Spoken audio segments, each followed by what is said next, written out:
All right, so the very first element is we're supposed to provide a map illustrating the locations of the hospitals and any regional campuses. I think most of you are probably like, okay, why, Chris, are you showing this to us? I think one of the things that is important to notice is that, as an example, we have students in required clinical clerkships as far away as Columbus and Akron. And, I just had a conversation with the chairs not but a few minutes ago. When we get faculty evaluations, remember, it's not just the faculty evaluations of people who live on the health science campus, it's the evaluations of the faculty that are wherever our students are on their rotations. And, as Chris Brickman knows, right, we've got faculty who are in Nepal and Jordan, and as a medical education program, we have to pay attention to all of the evaluations wherever our students are, whether it's Ann Arbor at St. Joe's or Akron General in Akron or Riverside in Columbus or our AHEC sites. So clearly, Courtney Combs has a big role to play in our BAHEC, LAHEC, and SAHEC sites, the 3 different AHEC sites, and she does a terrific job of keeping track of faculty that are at those locations. Okay, here we go. All right, so the next one is that the LCME requires that we provide a mission and vision statement. I think you guys have probably heard this ad nauseum. As a reminder, we had a series of town hall meetings to help generate our mission and vision statements. That was ultimately approved by the Faculty Council in December of 2019.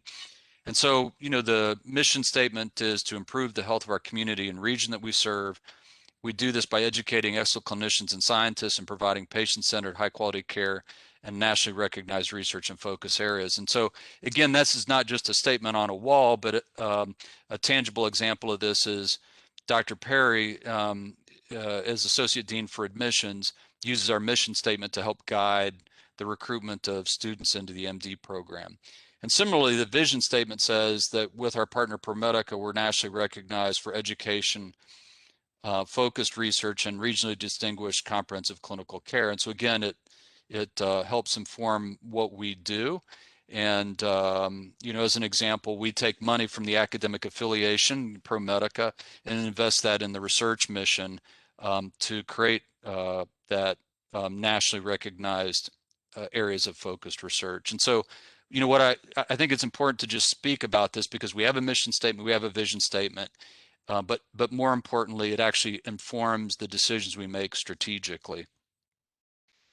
The third piece is that we have a strategic plan, and as a reminder, there are 5 components of the strategic plan, and these mirror the University of Toledo strategic plan.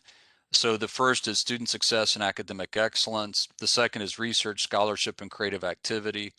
The third is faculty, staff, and alumni. The fourth is fiscal positioning and infrastructure.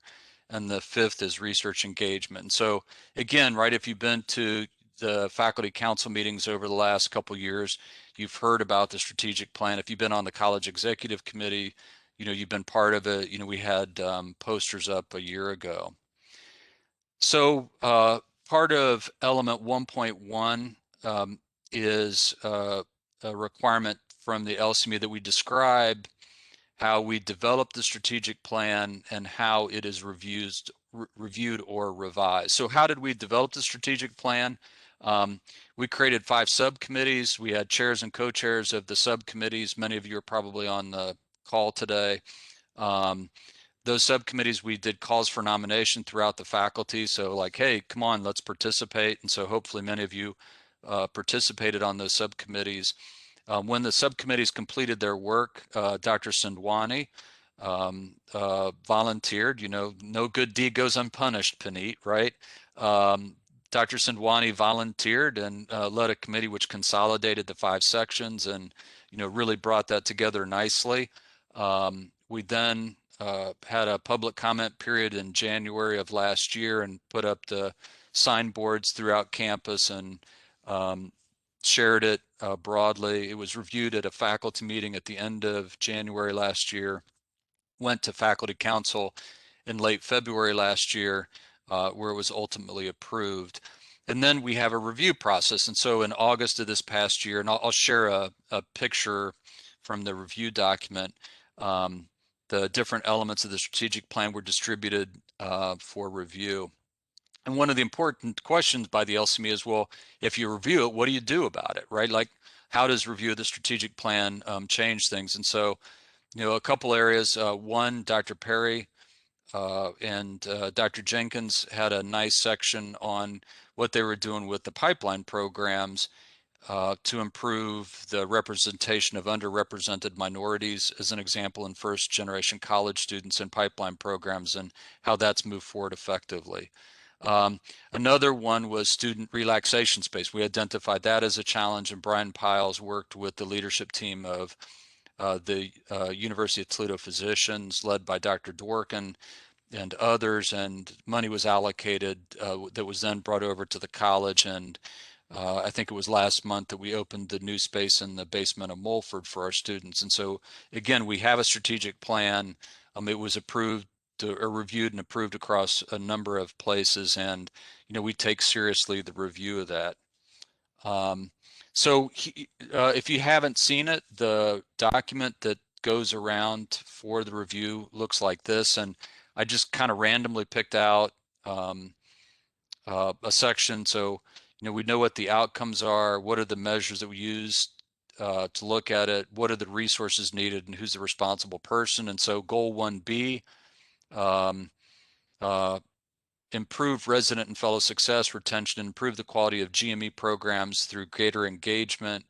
So objectives: maintain the highest level of accreditation of our resident and fellowship programs through continuous program improvement, enhance recruitment of competitive residents and fellows, and increase the number of new or expanded programs. And so ACGME accreditation status is the outcome measure. Here's the goal, here are the objectives, here's the outcome measure.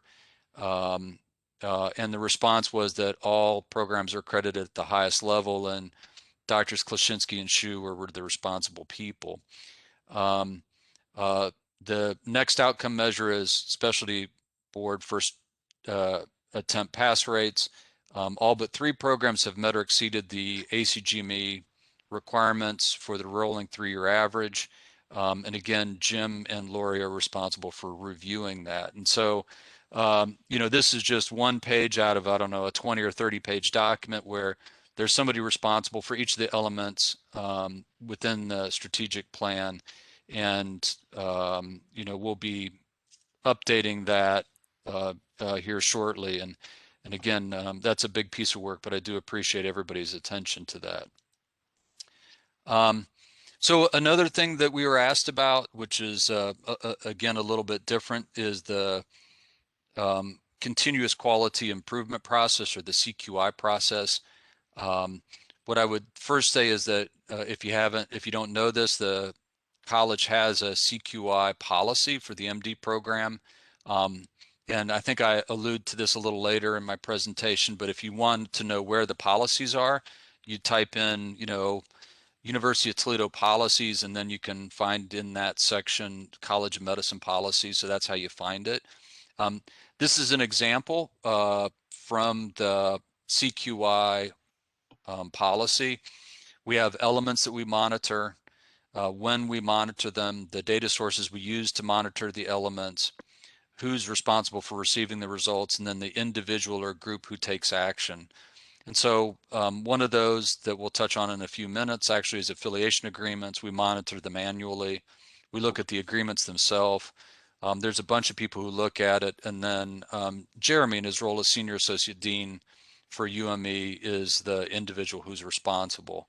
And for the faculty bylaws, Joan Duggan, as our Senior Associate Dean for Faculty Affairs and Development, is responsible for monitoring these. And as an example, the Faculty Committee on Rules and Regulations is involved. And so you might say, okay, well, that's 2 things. Is that the only things that we monitor in our CQI process?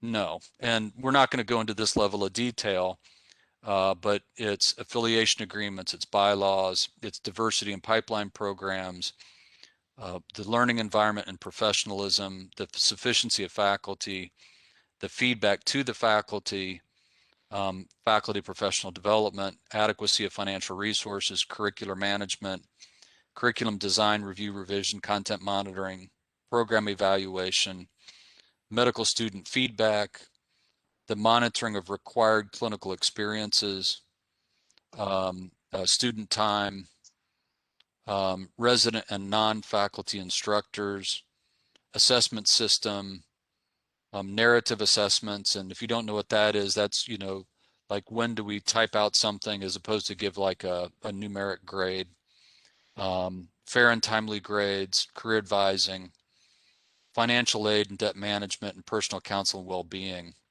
And again, the table I showed you in the slide prior, think of it this way: all of these different elements that we monitor has those similar sets of requirements. What's the data that we monitor, and who are the parties that get the data, and who's responsible for it.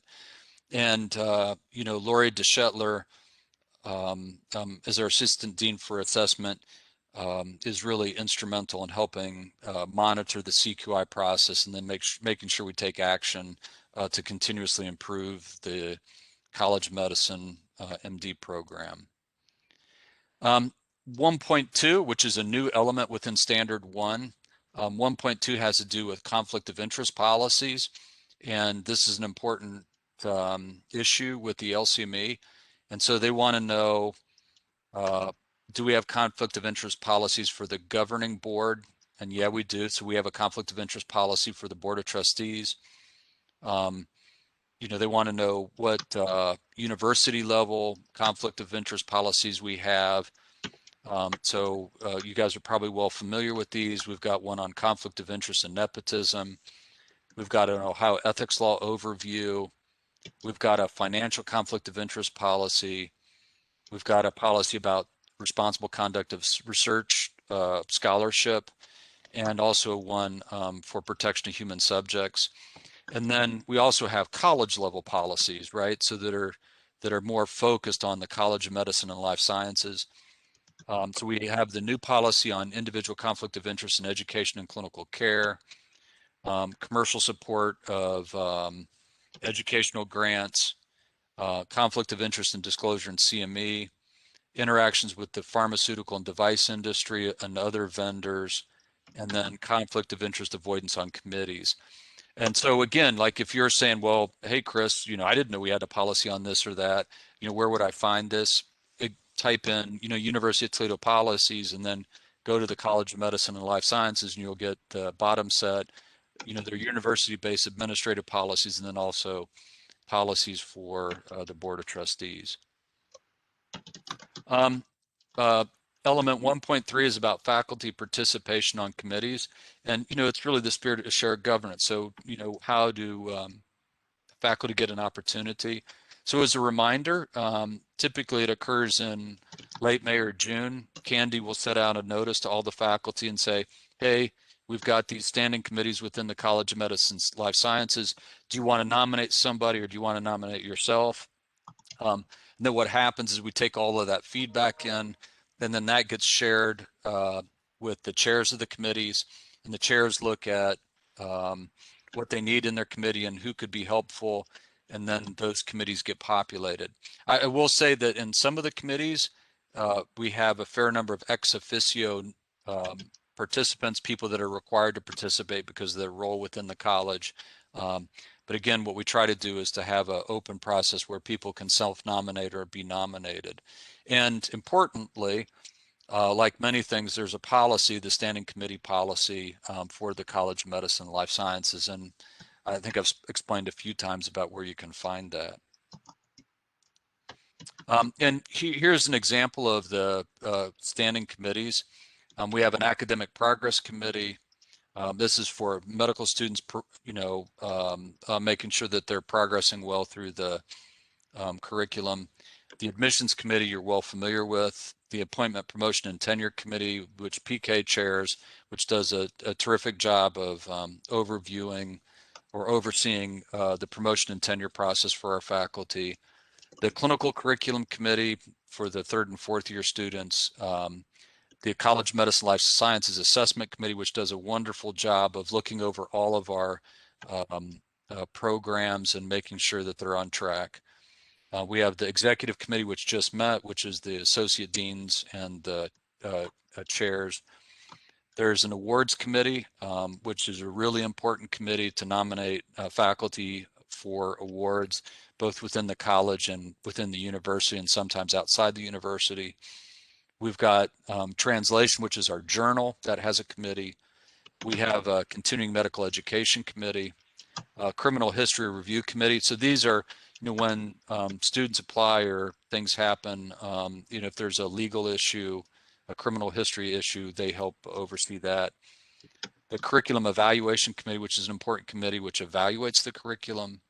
The Dean's Committee on Libraries, the Dean's Advisory Committee on Diversity and Inclusion, which has done a really wonderful job the last couple years. The Dean's Advisory Council on Professionalism and Mistreatment, which is a relatively new committee, mostly structured with ex officio members representing different areas to deal with these things. There's an executive curriculum committee which oversees all of the curriculum, both the foundational and the clinical components. A faculty appeals committee, the foundational sciences committee, or foundational sciences curriculum committee, which oversees the first 2 years of the MD curriculum. A global health committee, and I know Chris has been working on that, and again, lots of folks who participate in that, and it's really helpful. The GMEC, which oversees the residency programs, the graduation committee, who helps plan graduation ceremonies, which is a big deal, and we'll probably hear more about in the coming weeks.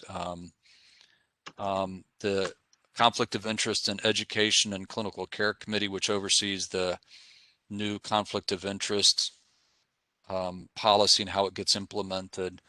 The MD PhD committee, again, we have some terrific folks on that who help look after our MD PhD students. A student appeals committee, a student conduct and ethics committee. Both of these committees are very busy and helpful.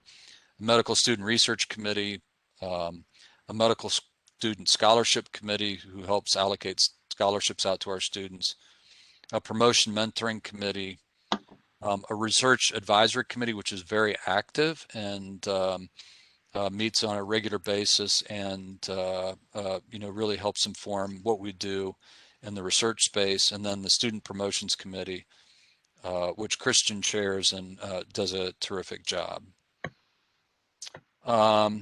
Another thing in element 1.3 is faculty participation and review of policies. And so they, really want to know, do the faculty have an opportunity to provide input on policies, and how do we disseminate the policies? And so, just as a, hey, Dr. Rayport, we can hear you typing. So if you want to mute, that would be helpful. I'm sorry. Oh, no worries. So how do policy reviews get managed? So typically what happens is that the assistant and associate deans will look at policies.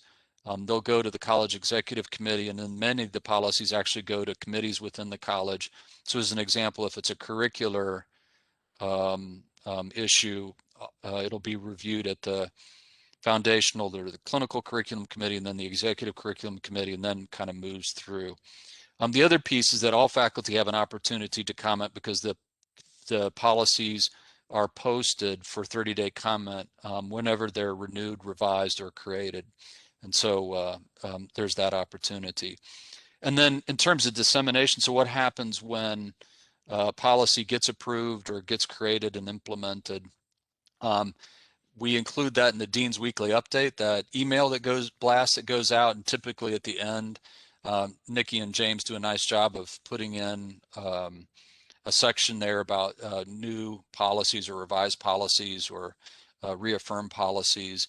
And then we also always bring those to the college executive committee, and so hopefully your chairs or associate deans you work with are sharing those with you and saying, hey, how does this impact the things we do within our department or our division or our unit? So again, policy changes, this is what happens, review, we make sure that there's a comment period, and then there's a dissemination plan. Affiliation agreements, not much to say about this, other than you know, the LCME views this as a really critical function. You know, every teaching site, whether it's Akron General or an AHEC site or, you know, someplace in town, has to have a affiliation agreement. Um, um, you know, our students have to have access to resources. In their education, there has to be the primacy of the program, right? Like the students can't be low in the uh, list of priorities. Um, all of the people who are evaluating and supervising our students have to have a faculty appointment. You know, you can't have just a doctor supervising students. They have to have a faculty appointment. The affiliation agreement has to address environmental hazards, and so think of like what happens if a student gets stuck with a needle. You know, how are we making sure that they're in a safe environment and that we can manage through things which occur, and then, you know, is it an appropriate learning environment? And so, you know, as I put across the bottom, as an example, we've got affiliation agreements with, I don't know, a bunch of places, but they include Akron General, the Hospice of Northwest Ohio, St. Luke's, Riverside, ProMedica, St. Joe's, Ann Arbor, and then all of our AHEC sites. And so, you know, when students are at places, they can't be at a place unless there's an academic affiliation agreement. Like, it just can't happen. And if there's an affiliation agreement, understand that there's certain things that stand behind that to make sure that our students are in an appropriate environment. And I think this may be the last slide I have on standard one. So element 1.5 says there's got to be bylaws in place. So what are faculty bylaws that govern the faculty, and here what we call what we term those as the faculty rules and regulations for faculty not bound by collective bargaining agreements. And that what that means is that, you know, we in a small slice of the College of Health and Human Services have faculty who are not part of the AAUP, and our bylaws are the faculty rules and regulations. It was last reviewed by the Faculty Council in the fall of 2019, and then in December of 2020, the university's Board of Trustees formally approved those. And if you want to know where you can find your bylaws, I've given the website here for the intranet. So I'm going to shift gears now and talk about standard 2, which is leadership and administration. And what this standard says is that a medical school has sufficient faculty in leadership roles and staff with the skills, time, and support necessary to achieve the goals of the educational program and ensure the integration of all program components, right? So we got to have enough people, and they've got to ensure that the stuff we do is integrated. So the first is a question, well, you know, how do people get appointments? So all appointments are approved and the responsibility of the Board of Trustees. And then underneath that, the Board of Trustees have allocated or designated certain people having appointing authority, which includes the president, myself as the dean, and I think 4 or 5 other people, the provost and the CFO. And so folks don't get faculty appointments unless an appointing authority does that. And ultimately, even if I appoint somebody as a faculty member, it's got to go to the Board of Trustees to get final approval. So the second thing is list the areas of the school's mission for which the dean has responsibility. And so some of you may ask, hey, what's the dean do? And I must say, for most of my career as a faculty member, I was like, I don't know, the dean's probably some old guy who sits in an office and, I don't know, does something. So I'll share with you what we've shared with the LCME. So the dean is responsible for the school's research and education mission. So that includes the undergraduate medical education program, which is the MD program, graduate education, so all of the graduate programs, graduate medical education, so that's our residency and fellowship programs, and continuing medical education. The dean also chairs the board of directors for the academic physician practice, which is UTP. And all of the clinical and basic science chairs, as well as the associate deans, report directly to the dean. And so I think this is a really important thing. And you say, well, okay, why does the dean have these different responsibilities.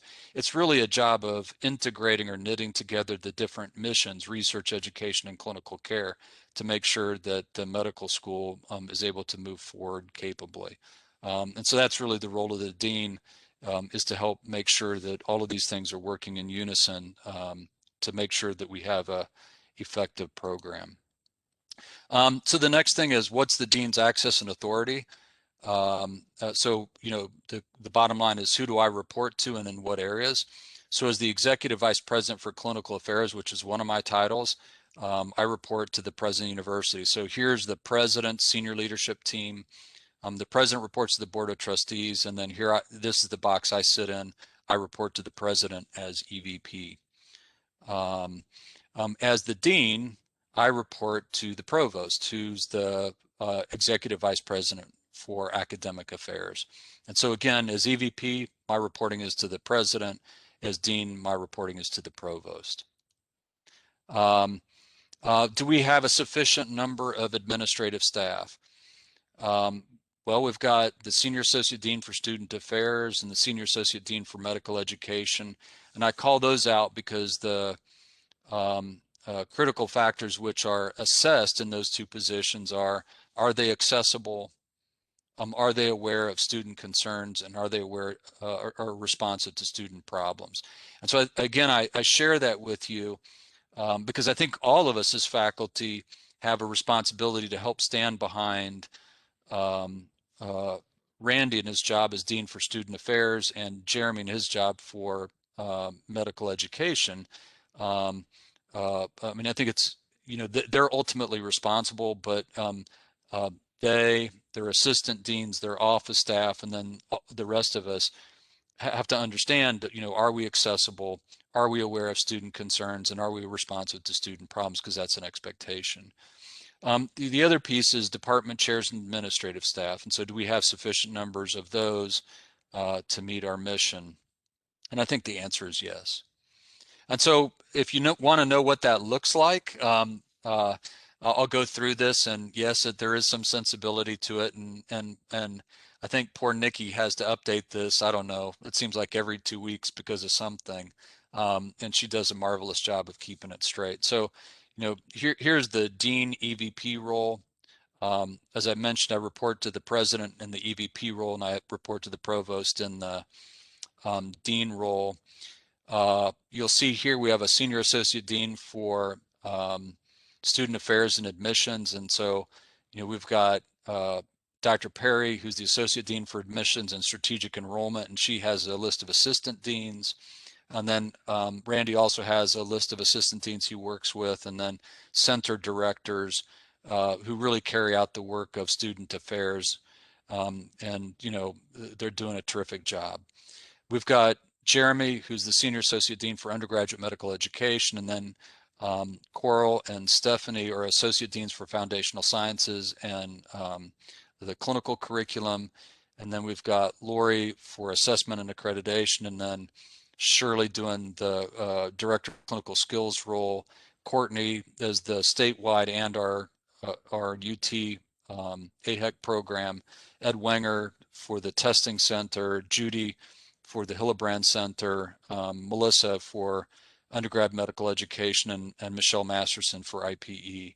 And look, I won't go through all of these, but Brian Piles is a Senior Associate Dean for Admin and Finance, Kim Jenkins for Diversity and Inclusion, Dr. Joan Duggan for Faculty Affairs and Development, Jim Klaschinski for the Clinical Affiliation and GME with Lori, and several assistant deans and directors. We do not have a associate dean for research. There's a search process going underway, and currently Rob McCollum Smith chairs RAC, and really he and the RAC committee have been doing a terrific job with that. We've got the associate dean for College of Medicine Graduate Studies, and I don't know why it's down here. It should be up here. We've got Chris Brickman for Innovation and Simulation, working with Christina. Chris is the Chief Physician Executive for UTP, and then Nikki as the Administrative Director of Operations. And then we've got I'm sorry. Then we've got the preclinical and basic science department chairs, and then the clinical chairs. And so it's a lot of people. Uh, the College of Medicine is a big and complex thing, and there's a lot of people involved, and um, we need all of this in order to carry out the mission. And certainly, I hope you all know how appreciative I am of all these people who, day in and day out, make sure that that we're doing our level best to move forward on all of our missions.